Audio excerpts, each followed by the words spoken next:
tongue with a sensitive taste. I was born in Texas, the land of beef. I never cared about the green short in the hell like meat. I'm a meat man. Meat man. Natalie Phillips started dating her future husband about 7 years ago. She remembers they went out with friends, a mix of transplants and native Austinites. And the natives got to talking about Mexican food. They mentioned Hyatt and fajitas, and they were thrilled, I guess, that somebody else knew about these fajitas at the Hyatt. The Hyatt Regency Hotel, the one down by the lake. Natalie's now husband, Richard Gentry, is an Austin native. And then I said, yeah, I think actually that's where the fajitas originated.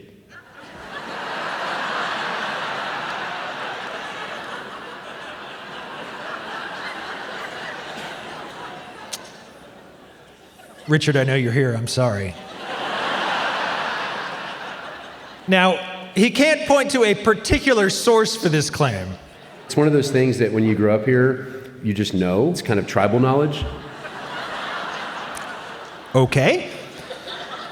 Now, Natalie, who is not originally from Austin, was skeptical. I thought it was far-fetched. Yeah, basically. I think I probably did say bullshit. So Natalie asked us to get to the bottom of it. Did Hyatt Austin invent fajitas?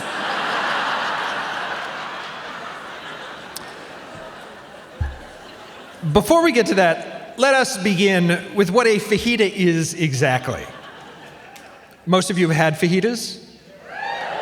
Yes, got some fajita fans in here. Okay, so I'm talking about beef fajitas, the original fajita. Chicken don't have fajitas. With apologies to the vegans and the vegetarians in the room, traditionally fajitas are made from a very specific part of the cow. The skirt steak. It comes from the diaphragm muscle. It's a long, thin strip of meat, which is where it gets its name. Fajita means little belt or sash in Spanish. So back to Natalie's question. So for that, we need to go back about 40 years to 1982. The Hyatt Regency Hotel. It was the new hotel in Austin. It was big news in a city that was smaller than it is now. And there was a restaurant in this new hotel. It was called La Vista. The executive chef was a man named George Weidman. He'd come from Nashville to open the Hyatt Regency in Austin. He was the brain trust behind it, behind fajitas. Yep. Lance Stumpf worked at the Hyatt Regency back in the 90s. What was unique about George is he was very particular about seasoning the food. George came up with his own secret recipe for fajita seasoning, but then he did something that people had never seen before, most people. He served the fajitas on a hot cast iron skillet. They also had assorted sizes of margaritas, regular, jumbo, and the 64-ounce mega margarita. Maury Graves was the Hyatt's food and beverage director at the time. So the idea was to sell 64-ounce margarita for 2 people and the fajitas. And can you believe it? It worked. They were slinging fajitas and the margaritas were flowing. 2 days after we opened, there was lines going out the door. We couldn't figure it out. And everybody was just ordering fajitas, and we couldn't make them fast enough. The word was out. It was the hot new thing in Mexican food. People came in like crazy. It was unbelievable.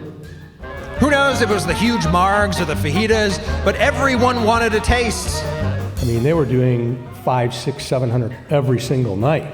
They had to buy bigger kitchen equipment to cook for all these people. Skillet after skillet. People could not get enough. The smoke and the sizzle was smoking up the dining room. You could smell the fajitas everywhere in the hotel.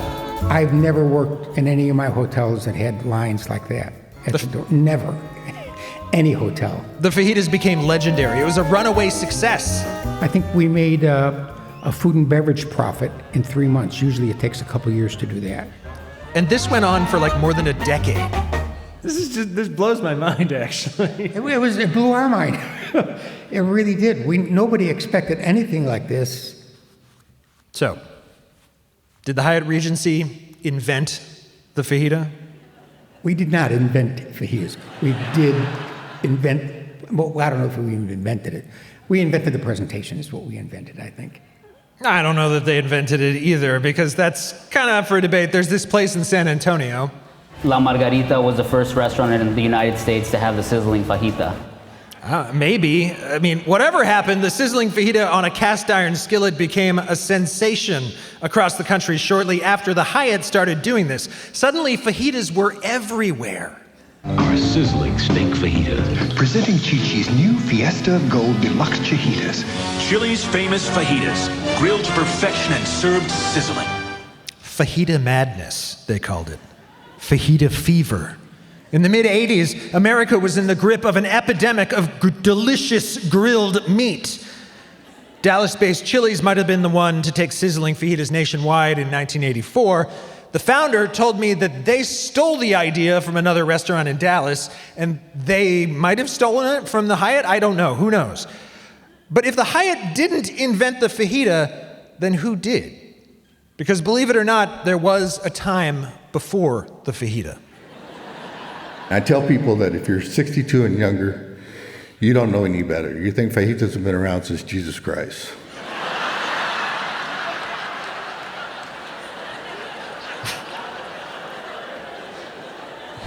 That's John Falcone. He's the son of Juan Antonio Falcone, but everyone called John's dad Sonny. Now, Sonny Falcone grew up in South Texas. He moved to Austin in the 50s. He married into the family that ran Guajardo's Cash Grocery on Lydia Street. Sonny was a butcher there. And the story goes that he was trying to drum up business for the store.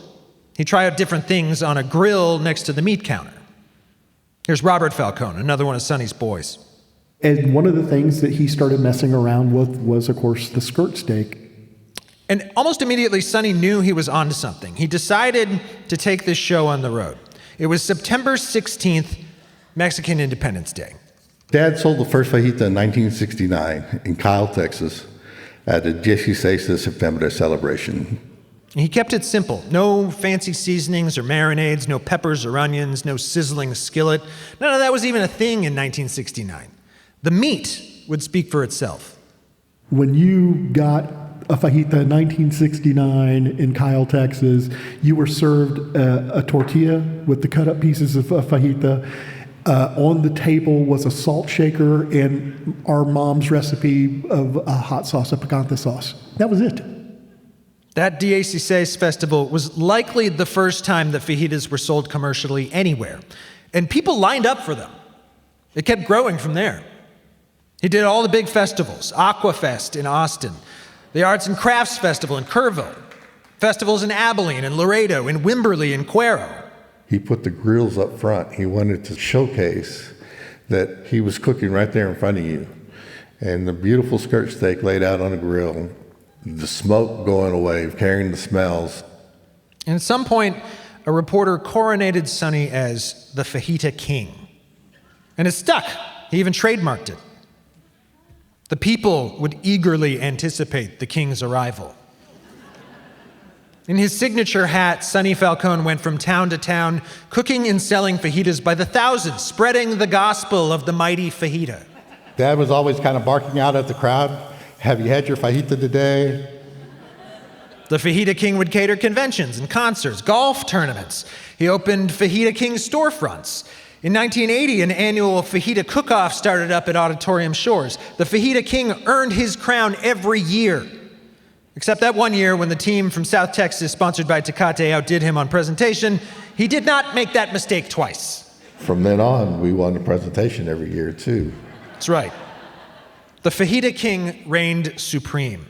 He had taken this obscure dish and transformed it into a sensation. That changed Mexican restaurants forever.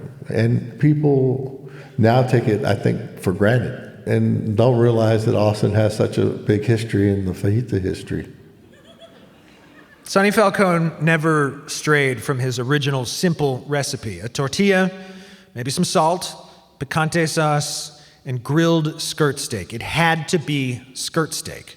A very, very humble food, which really truly defined our dad. Our dad was just like the fajita, humble. So, Did the fajita king invent the fajita? It's not that simple. I think the evidence shows that he put them on the map. To find the true origins of the fajita saga, though, we need to tell another story. In 1981, that's when Homero Recio was a grad student at Texas A&M, an aspiring meat scientist. One day, one of his teachers got a call. From a food editor from the Washington Post that was at some meeting in Dallas, and she tried these things. She called them fajitas.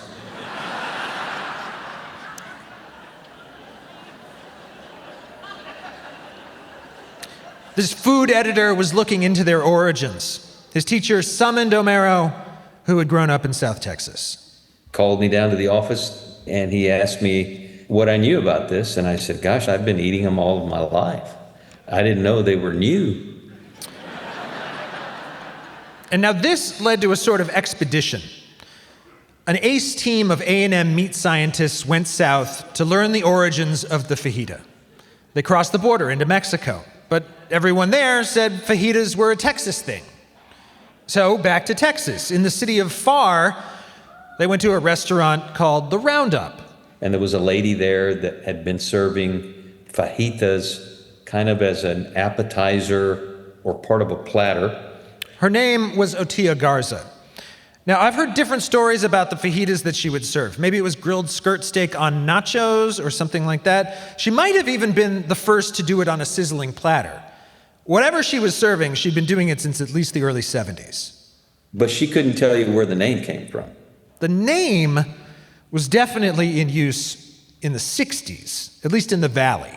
Look closely at this ad for Lopez Supermarket in Brownsville. It's from October 17th, 1968. You could at least buy fajita meat to cook at home. I think that's a typo there on beef shirts. Copy editing wasn't the same in 1968.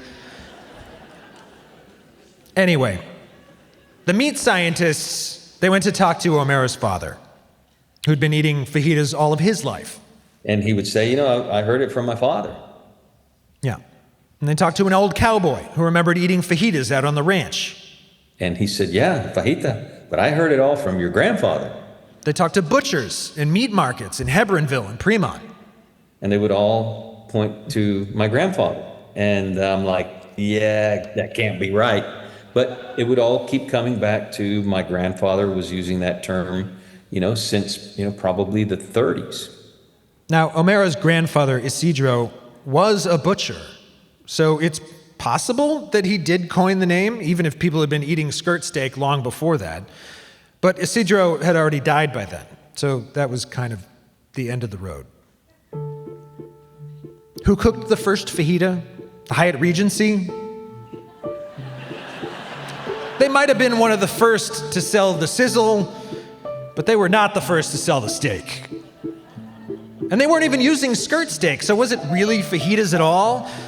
But here's the thing, an idea is almost never conceived immaculately. It's born of the ideas that came before it, remixed, reimagined, maybe perfected, depending on your point of view. And the Hyatt's idea for fajitas came from one very specific place. Remember Maury Graves, who worked at the Hyatt? He says it started with lunch when the hotel staff first got to Austin. Before the hotel even opened, they went out for fajitas. I had never heard of them until we came down here. Our director of sales took us to one place. He says, oh yeah, if to try a fajita, they sell these down here. It's a taco. And where did they go for these exotic tacos? Took us to a place called, I believe it was called Fajita King, possibly.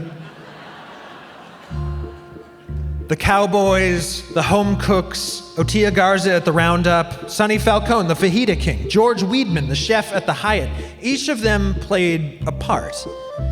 But for me, Sonny Falcone is the hero of this story. He saw the magic in this humble food and wanted to share it with the world.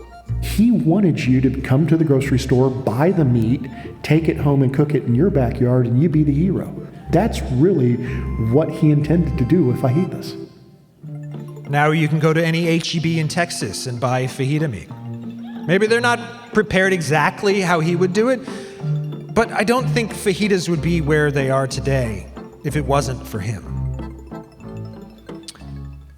So, did Sonny Falcone ever get the recognition he deserved? I don't know. But I can tell you this. At the Texas State Cemetery over on the east side, there's a who's who of Texas history. Astronauts who walked on the moon, legendary football coaches, pioneering governors.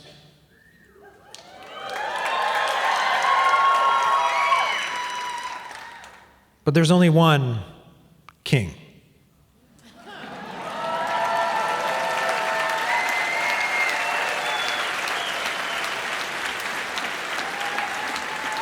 Thank you.